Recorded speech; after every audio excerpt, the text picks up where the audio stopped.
might be able to get McCarthy's attention, maybe help snap him back into being what they thought he was going to be when they drafted him. So look out if Geno Smith were to get cut in Las Vegas, Kyler Murray were to get cut in Arizona, and they could have them in Minnesota on like a minimum salary type deal. If they don't get somebody like that, maybe Kirk Cousins goes back there.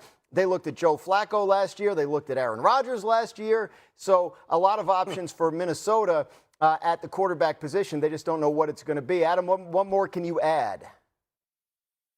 Well, Dan, you laid out a lot of quarterback options. And, oh, by the way, great job by you and Jeremy in that notebook. Lots of intel in there. But I would say this, that I think when you're looking at the Vikings quarterbacks, the two most realistic options at this point in time would seem to be Kyler Murray and Geno Smith if he winds up being released in Las Vegas. And that still is up in the air right now. But Kyler Murray's future in Arizona is tenuous at this point in time. If he does get released, he could come in on a cheap contract. And I think the idea of being in Minnesota with Kevin O'Connell, with J.J. McCarthy would be appealing to Kyler Murray. And it would be a place that would be a destination that would give the Vikings an advantage over the other teams. And the same things that are true for Kyler Murray in Minnesota would be true of Geno Smith if he winds up being released in Las Vegas, which there are no guarantees of that yet. The Raiders have not made a decision. They have to pay him $8.5 million guaranteed money anyway, so they're sorting through whether or not they're going to be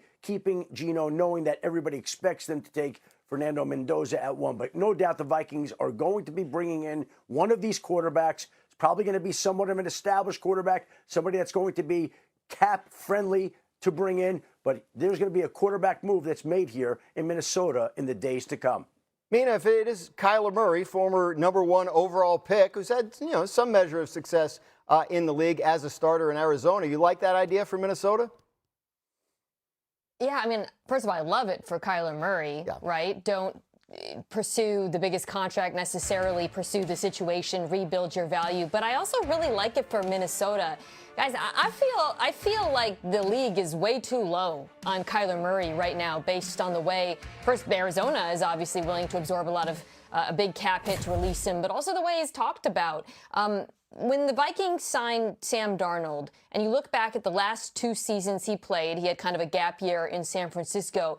Those 2 years before he became a Viking, in QBR and e-paper dropback, he was 44th and 42nd. If you look at Kyler's last 2 years, and so this is just 2024 and 2025, he's dead average. And I'm not even including like his better years in Arizona when he was like a legitimate MVP candidate 4 or 5 years ago. So I would argue that the floor you get with him is a lot higher than people think. And then the ceiling, as we know from his earlier years, is much higher than that. And I think it would be a very smart bet for Minnesota, given that it won't cost a lot. And I'd be interested in seeing it personally. Yeah, I like Kyler in Minnesota. I don't love Kyler in Minnesota. And this is the reason why. Kyler, in his own words, has said, I still want to be a playmaker. I remember calling Monday Night Football last year and having conversations with Kyler. And how do we get better as an offense? He's like, I need the ball in my hands more. I need to go be a playmaker and use my legs more to impact the game. That's not really how this offense is built to be played. It's not really how Kevin O'Connell wants his quarterback to play. He wants his quarterback to be the point guard. I just need you to be average because everything else is going to be above average. And so the question is, will Kyler get to that? Would he be willing to do that in trying to repair his reputation? Because I would tell you, like, talent-wise, MK, no question, give me Kyler over Geno with where they are right now. Stylistically, I'd probably tell you, give me Geno over Kyler.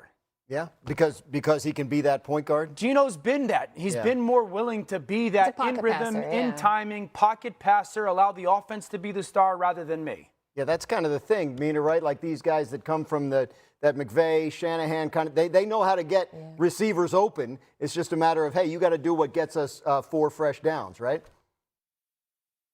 Yeah, I mean, and then if you start thinking about names like Mac Jones, if he was a free agent, Dan, I would have thrown his name out there. Sure. He'd be my number 1 guy. And everything we're hearing suggests San Francisco is going to ask for quite a bit to part ways with him, understandably, given their injury history. And I think that, to me, really, as much as from a scheme perspective it makes sense, I don't know about giving up, serious draft capital for a Mac Jones over those other 2 guys just because of the total value proposition. Yeah, there's 2 teams that I would be kind of convinced would be ideal places for Mac Jones, Atlanta being one and Minnesota being the other. If I'm Minnesota, I still am of the thought process, I need a starting quarterback. Yeah. I don't want somebody to come in and maybe compete with JJ. I can still believe in JJ. I can still have a hopeful future for JJ. You can't waste 2 years in a row of Hall of Fame wide receiver. So if I'm Minnesota, yes, the first call is I'm calling San Francisco. Is it even a thought? What would it cost? And then I do think you have to have the Aaron Rodgers conversation. Again, I do think that Aaron Rodgers can play good, solid football. Now, if you tell me no because you've moved on because of the age, I understand that. But those are probably my first two calls in this situation. I know Schefter's going to tell me, Dan, stop talking about Mac Jones. I'm still making the call. Shefty, is that what you're going to tell Dan? Well, Dan, I'm going to say this. Like, the Niners have no intention of trading Mac Jones, and I don't know whether it's the fact that other teams know that they won't do that, or the fact that they're concerned that the price might be too high, but there hasn't been exactly a whole lot of calls, incoming calls and activity about it. Look, they don't want to trade him. They don't intend to trade him. But as we're seeing with Max Crosby and A.J. Brown, two players who their teams also don't want to, you'll always listen, but the price would have to be right. And no team so far has been willing to make an offer that would make the 49ers even think about doing anything, which is why I think we're back to the same spot with Mac Jones being in San Francisco, which is what they want, with no interest in moving on from him.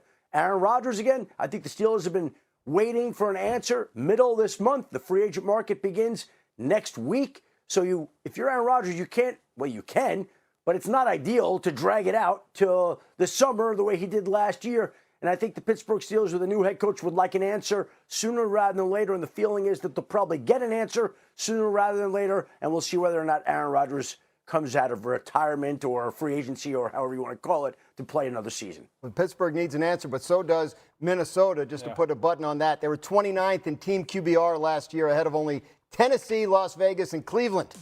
We're just getting started on NFL Live. Matthew Stafford will be returning to the Rams next season, but is going for a quarterback in the draft the right move for LA's future? Find out which QB Dan says the Rams should pursue next. Plus, it was all eyes on Jeremiah Love in Indy. Could his performance make a contender rethink its entire draft strategy? Somebody here says yes. Find out who next. You're watching NFL Live.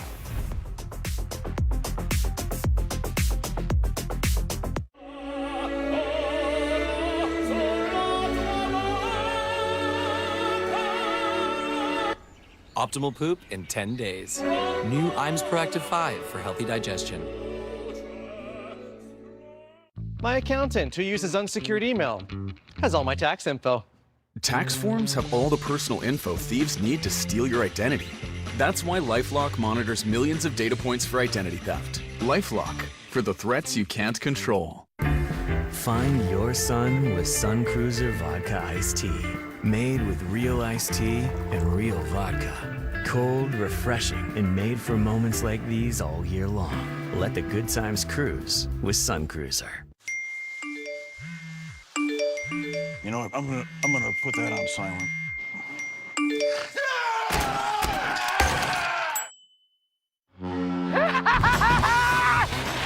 Heights are afraid of me.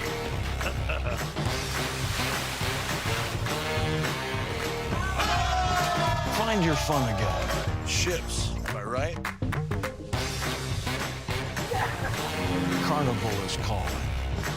Then I realized the more you bundle, the more you save on insurance with Liberty Bibberty.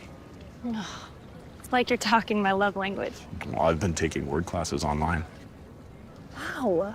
Only pay for what you need. Liberty, liberty, liberty, liberty. Welcome. Sometimes I feel like throw my hands up in the air. I know I can count on you. We got it. Looking for a reason to try the $5 McChicken meal deal with McValue? Here's 1, 2, 3, 4, and the price makes 5. So money. That's everything you get with the $5 McChicken meal deal with McValue.